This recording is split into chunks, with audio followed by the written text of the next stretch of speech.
Bonjour tout le monde, j'espère que vous vous portez tous et toutes super bien.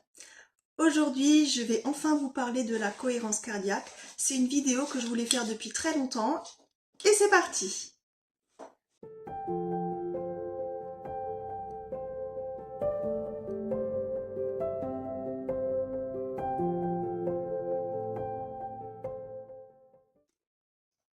La cohérence cardiaque, de quoi s'agit-il?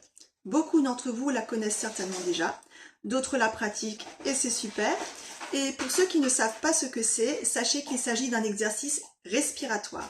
Alors effectivement, quand on entend cohérence cardiaque et que c'est un exercice respiratoire, le lien n'est pas forcément évident entre les deux à premier abord.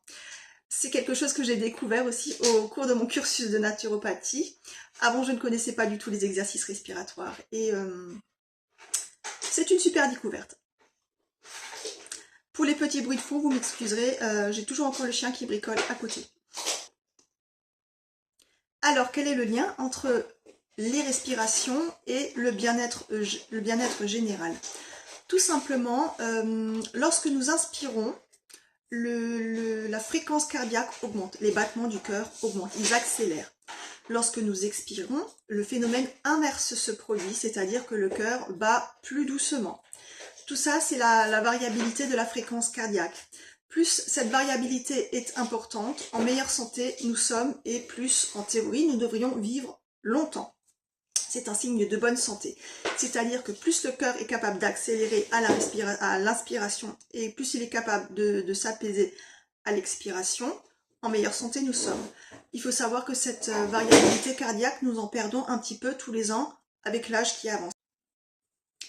D'autres facteurs influent également aussi sur la variabilité cardiaque, évidemment en plus de l'âge. Donc si on est malade, si on est fatigué, stressé, anxieux, si on consomme des produits nocifs, hein, vous les connaissez tous, hein, les pollutions, tabac, etc., alcool, votre mode de vie, si vous êtes en surpoids, sédentaire, les décalages horaires, le manque d'exercice physique influe dessus aussi. Donc voilà, et au contraire, hein, si vous faites de la méditation, de l'exercice physique, que vous reposez correctement, que vous avez une hygiène de vie saine, une alimentation équilibrée, que vous êtes bien aussi dans vos émotions, dans votre vie, dans votre famille, évidemment, ça influe positivement sur cette variabilité cardiaque. Hein. Il y a un lien très fort aussi entre la respiration et le système nerveux autonome. Alors le système nerveux autonome est composé de deux grands blocs dont vous avez certainement déjà entendu parler.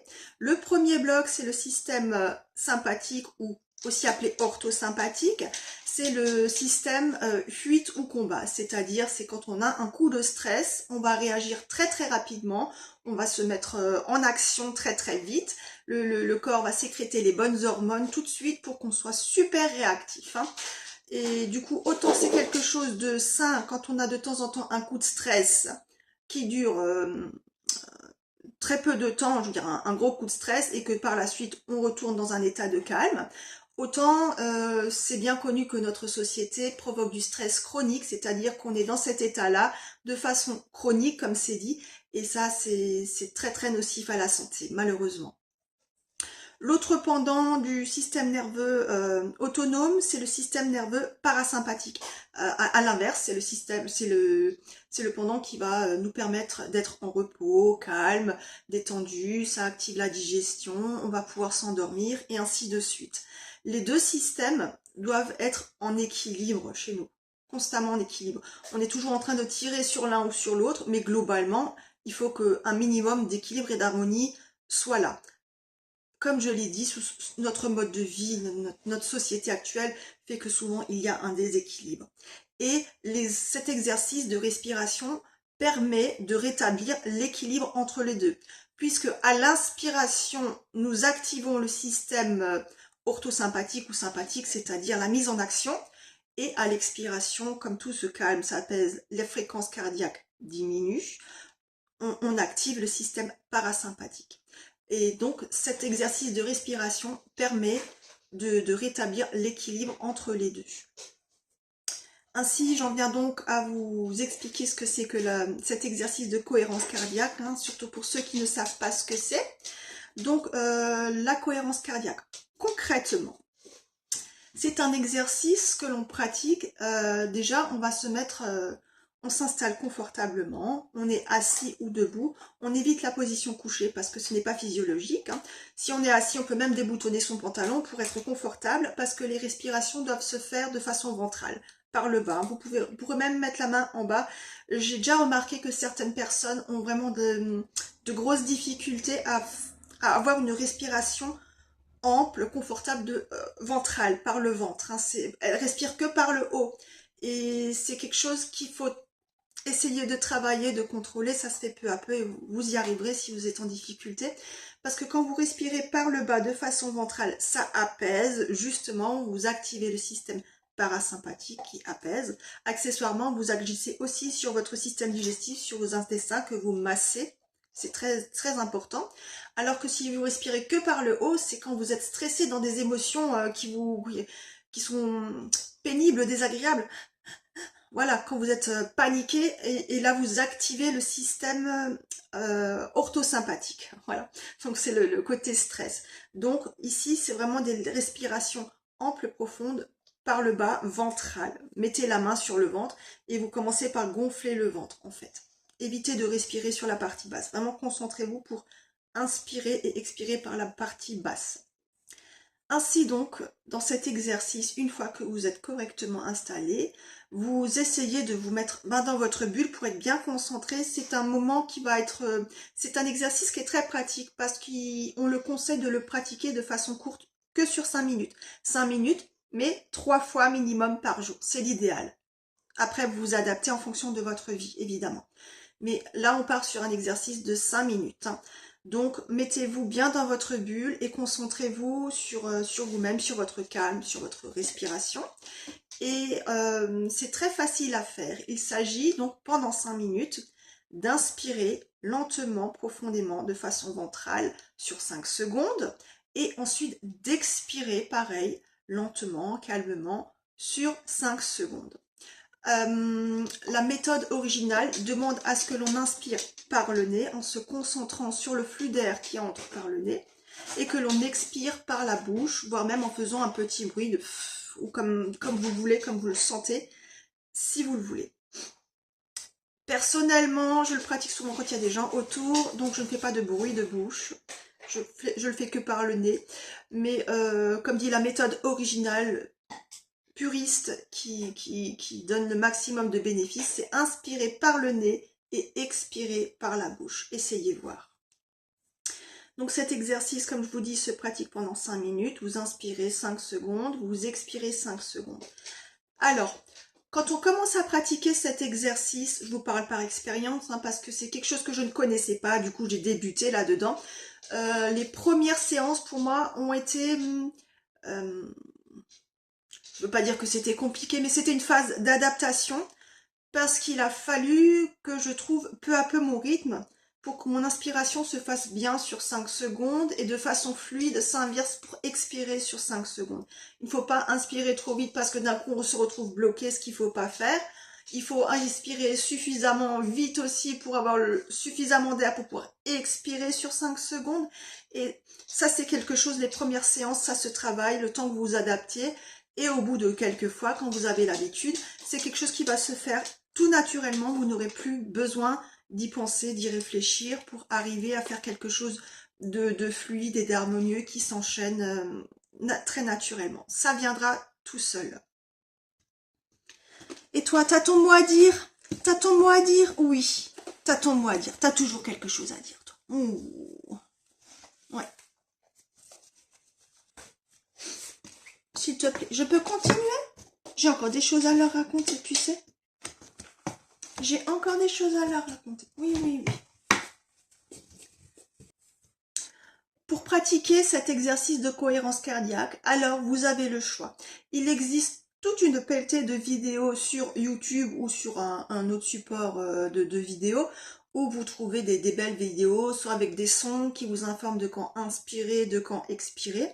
Dans ce goût-là, je vous propose, regardez sur ma chaîne, je vous mets en ligne en même temps que cette vidéo un exercice que je vous propose justement avec des sons qui vous disent quand inspirer, quand expirer, tout ça sur 5 minutes si vous avez envie de le tester. Hein. Et sinon, sinon vous avez d'autres vidéos, si le son vous perturbe, qui vous montre une petite balle ou un graphique qui monte et qui descend pour vous montrer quand inspirer, quand expirer, c'est peut-être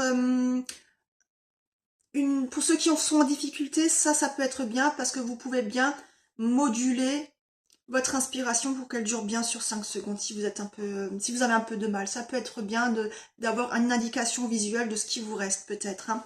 Regardez, faites des tests. Et sinon, il existe plusieurs applications que vous pouvez télécharger sur votre smartphone pour l'essayer. Vous avez des applications qui vous proposent différents exercices respiratoires, même des méditations. Vous avez du gratuit, du payant. Moi, personnellement, j'utilise depuis des années l'application Top Breath, que je prononce très mal, n'est-ce pas? Je vous mettrai la petite image là, comme ça vous verrez de quoi je parle. C'est des Français qui l'ont mis au point, et surtout ce qui m'intéresse avec cette application, c'est qu'elle est très facile d'utilisation, et surtout elle est utilisable hors ligne. Vous pouvez mettre le mode avion sur le téléphone pour pas être interrompu durant votre session.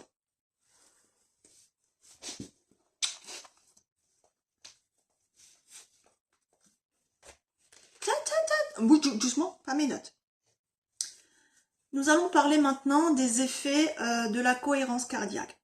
Alors, il faut savoir que les effets se font ressentir normalement déjà au bout de 3 à 4 minutes, où vous devriez ressentir une espèce d'apaisement, de calme qui va s'installer petit à petit.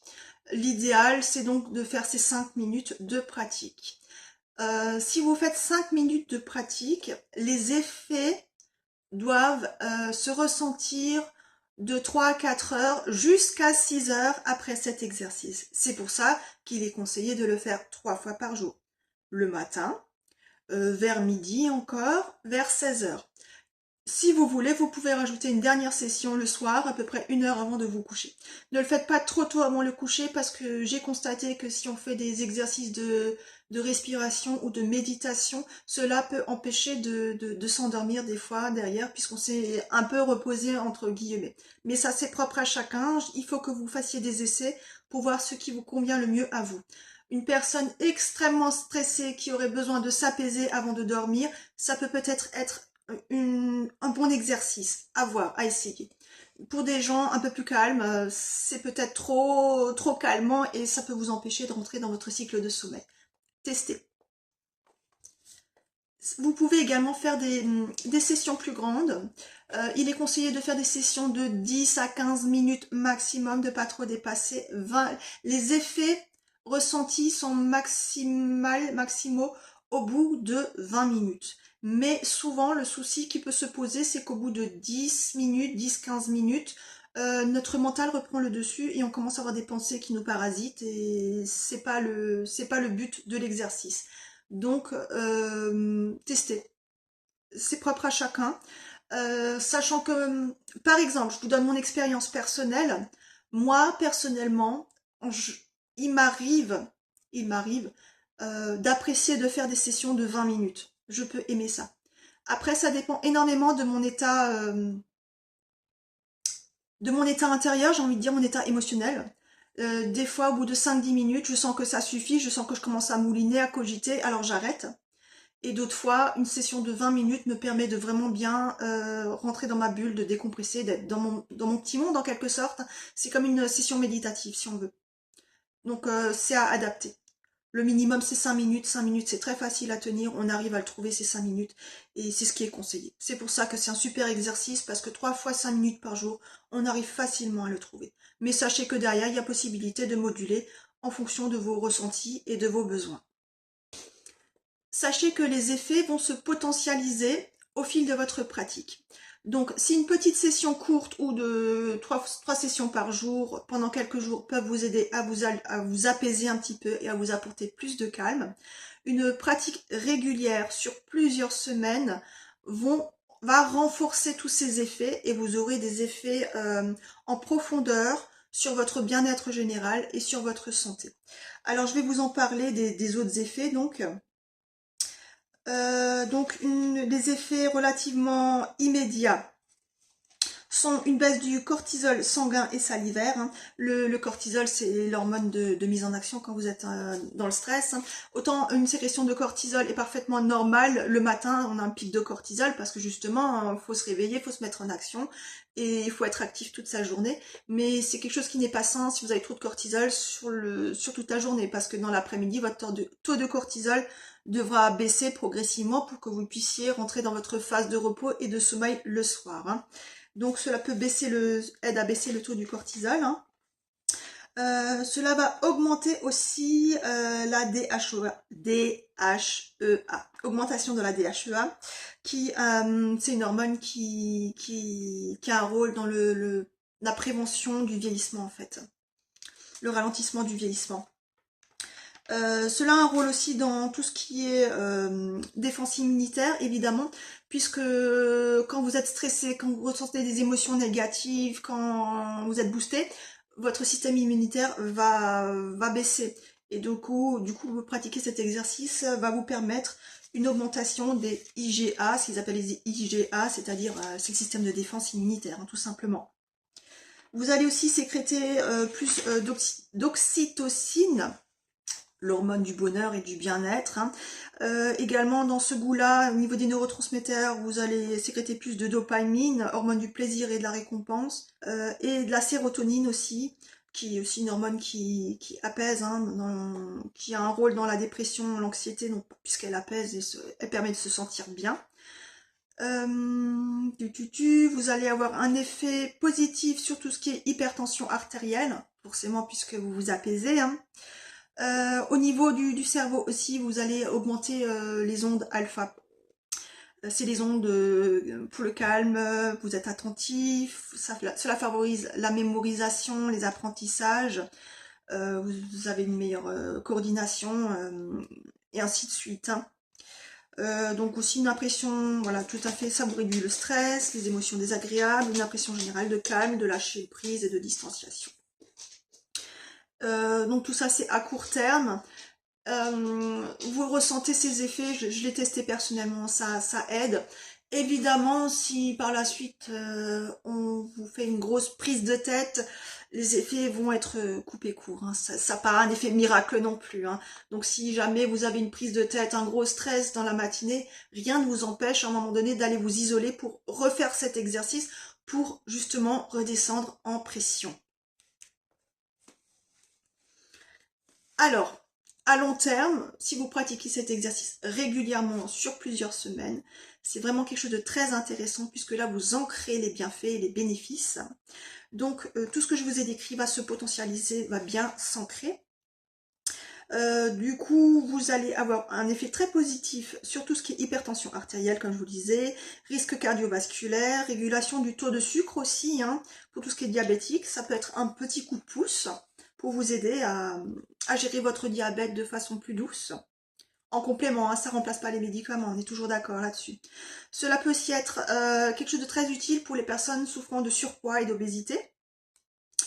Vous avez une meilleure récupération à l'effort, une amélioration de la concentration, de la mémorisation, je vous l'ai déjà dit. Cela peut être bénéfique aux personnes souffrant de troubles de l'attention et de l'hyperactivité. Vous avez une meilleure tolérance à la douleur, une diminution de la sensation de douleur. Tout ce qui est maladie asthmatique peut être un petit peu soulagé.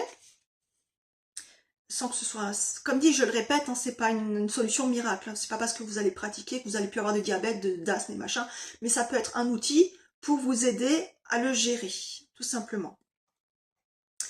Et évidemment, bah oui, ça réduit l'inflammation aussi, hein, donc c'est en prévention de tout ce qui est maladie chronique et ainsi de suite.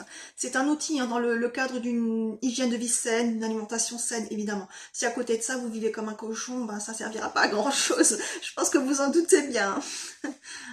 Un dernier point, si au moment de, comme je vous le disais, au moment de pratiquer l'exercice, on vous conseille déjà les premières séances au fil de l'eau, déjà une fois que la pratique, pour bien ancrer la pratique, de bien se concentrer sur le flux d'air qui passe, par exemple sur les sensations que vous éprouvez quand ça passe par le nez, comment l'air emplit votre ventre et tout ça, comment, pareil quand vous expirez. Au bout d'un moment, quand l'exercice est bien ancré, vous pouvez moduler un peu cette phase-là.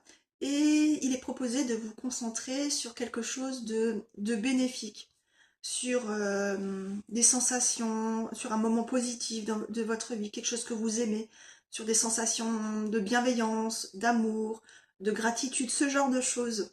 Ça peut potentialiser l'effet de la cohérence cardiaque.